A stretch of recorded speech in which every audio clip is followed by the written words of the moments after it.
Hello mo sa mga Bicolanos all over the world. Yeah. So, kumusta man po kamo ngunyan? Hope okay man po kamo. Yan. And if tayo po kamo okay, just listen to this podcast and hope I make your day happy again. Yes. And I'm your host, Polan, for today. Sorry. My name is Don Peter Madera Negro. And now you're listening to the episode 18 of Kaulay Podcast. Yes, Kaulay Podcast is powered by DV Production. Yan. So, bago po kita maluwan sa pinakasapit po this episode, yan, may announcement po ako na i-share sa inyo. Yan. Halos announcement yung na-share ko kung lugod na nakaging episode. Yan. Pero okay lang yan. At least, ma-inform ba kamo sa mga pagbabago sa podcast na Guaman, yada. Okay, yan. So, 'di ba sa mga followers ko from the start, 'di ba na-mention ko kayo na once a month na ako ma-upload ng podcast episodes.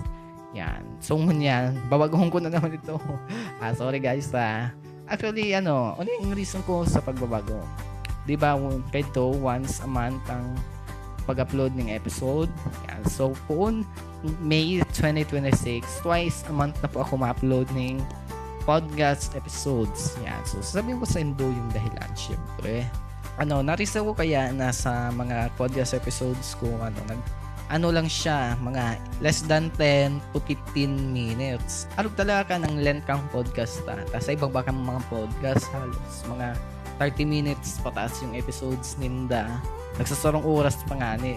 Pero hindi kaya ang Kaulay Podcast is hiningmuwata na maging short yung podcast episodes para dawa pa di man masyadong malanggag yung mga listeners and dawa baga short yung length kang podcast episodes, at least may dakol man sindang lessons na makukuha at the end of the episode. Yan, okay. So kung twice a month na kita ma-upload ng podcast episode, so noarin ko kaya siya pwedeng i-upload. Yan ba, mahirap nito. So every first and third Monday of the month ko po i-upload ang kada podcast episodes niyan. So pagi kayan guys, dahil na kamo mahalalangkag sa paghalat sa bagong episodes yan nga yung na-release guys ko. Baad tig-isip ko man kamo baad malangkag kamo sa paghalat kang podcast episodes ko, tapos mga less than 10 to 15 minutes man sa napalan yung length kang kada episode yan.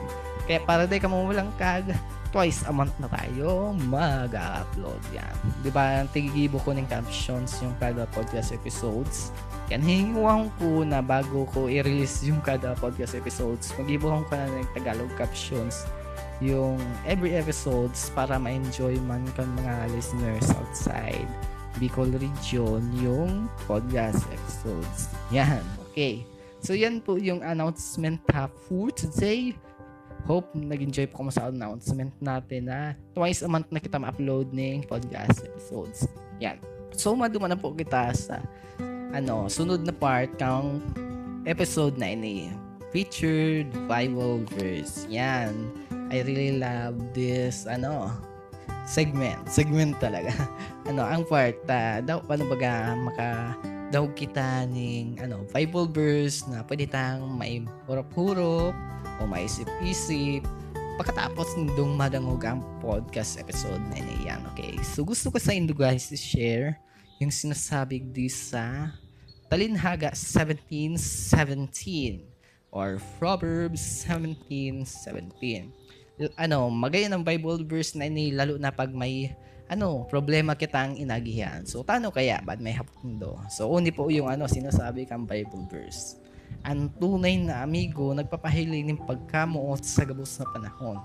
Asin sarong tugang na namundag sa panahon ng kasakitan. Ay man po ang English na verse kan Bible verse na ini. A true friend shows love at all times, and is a brother who's born in a times of distress. Yan, magayang baga yung Bible verse tangon yan. Parang pinapahiwatig yung tunay na definition kang totoong kaibigan. Sabi nga diyan, totoong amigo nagpapahilit ng pagkamuot sa gabos na panahon. Yan. So ano po kaya yung itinutukdo kang Bible verse na ini? Yan. So talagang na-mention ko sa Indo.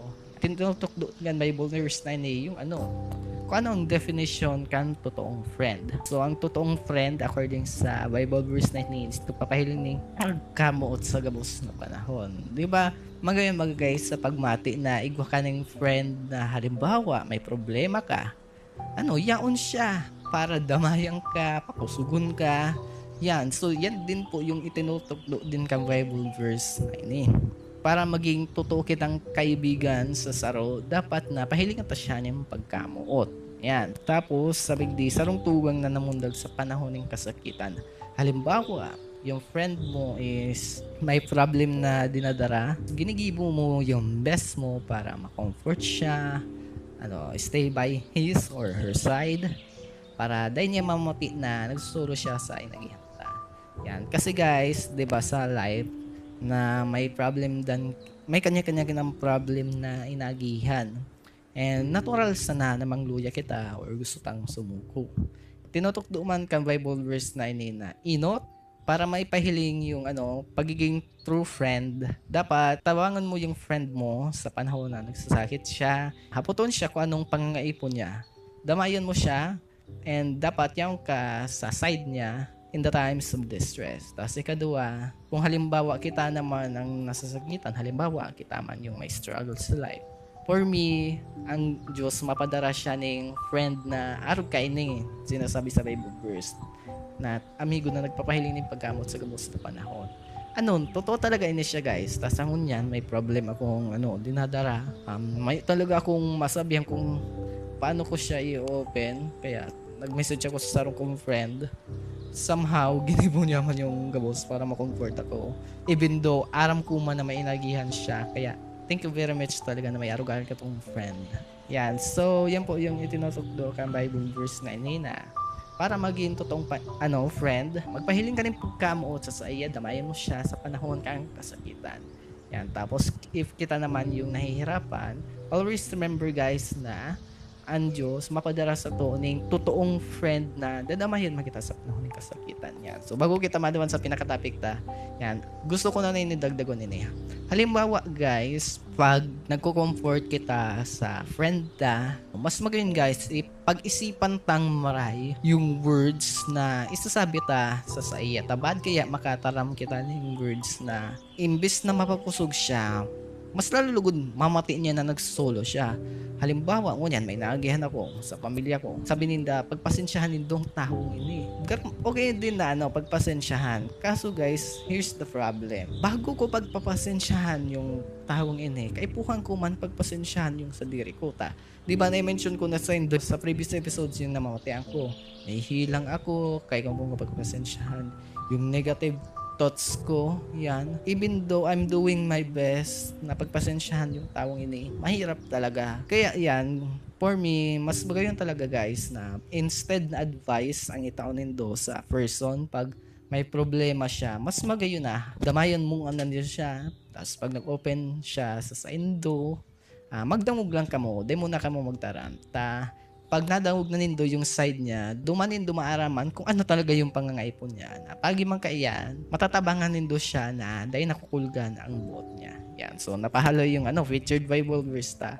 Yan. Pero at least, baga kaya, self-improvement man baga kaya bago kita magsabi ng tataramon sa friend na nagsasakit, think twice muna. Tapos, i-imagine nindo guys kung ano kaya yung inagihan niya. Bago kamo comfort sa iya para daw dahil ma-feel kang friend nindo na nagsusolo siya. Okay, yan napahaloy na pala. Yan, so doon na kita sa pinaka-topic for this episode. Comfort cards version 2 yung gagamiton for today's episode. And nasa category siya guys, kan self-love. Yan. So, kung gusto niyo guys mag-join sa Q&A for this episode, mag-comment lang po kamo. Okay? Yan. So, sabi kailan ka huling tumingin sa salamin at nagsabing mahal kita sa sarili mo? Kailan ka huling tumingin sa salamin at nagsabi ng mahal kita sa sarili mo? Yan. So, if ako guys, ang hapon, never ko talaga nag-iibo. Nag-ano sana ako sa salamin, taga. Pag halimbawa, feeling ko kung may muta ako, yun, muta talaga. O kung may ati sa mukha ko, yan. Pero yung sabihin mo yung self mo na I love you in front of mirror, yeah, English talaga. Di ko pa daw na-try. Aram ni nung guys, yan, dahil nga sa problema, tapos minsan baga may pagka-perfectionist ako. Every time na napapasala ako, aram nindo ko ano yung sinasabi ko sa diri ko, palpak ka, buha-buhahan ka. Makulog talaga yung words na sinasabi ko sa diri ko. Tapos yan, ang ending, nagpababa lugod ng self-esteem ko o tiwala sa diri ko. Siguro, reminder naman yung card na ini na dapat dalasan ko man na sabihin sa diri ko na mahal ko ang self ko para daw mag-abot man yung time na nasakitan ako, madi-discourage ko. At least, di ako tulos-tulos masuko. Yan, so, from now on, gibuhon ko na daw sa diri ko. Dawa may yung salming, sasabihin ko na lugod sa diri ko na I love you. Yan, okay. Since never ko yan nag-ibo, let's do it now. Okay. Yan, uni po yung nasa likod kang card. Sabi pag hindi dapat to bihira. Self-love must be spoken more often than you should. Yan. So, somehow tama din yung card na yun na dapat bakong bihira na sabihin sa dirita na alam natin yung self-ta. Lalo na baga pag may achievement kitang nag-ibo, makakadagdag yan na mahiling yung halagata. May pagkataon baga na dahil nahihiling yung halagata. Yan. Pero for me guys, kung masyado nating mahal yung sarili natin, mabot na yan sa punto na nagiging selfish kita or narcissist, Gen Z word. Yan. Ang aram ko sa narcissist is sobra yung pagmamahal niya sa sarili niya. Yan. So, hingawa mo talagang na mabalance yung self-love na para daw paano di kita makatapak sa iba, and at the same time, dahil man kita masuko kasi pinapahalagahan tayong sarili ta. Yan. So, yan na po nagtatapos ang episode na ni. Hope nag-enjoy po kamo. So, ano po ang masabi nindo sa episode na ni? Mag-comment lang po kamo. So, I'm your host for today. My name is Don Peter Madero Negro. And hope magkairibanan giraray kita sa susunod na episode. Bye-bye.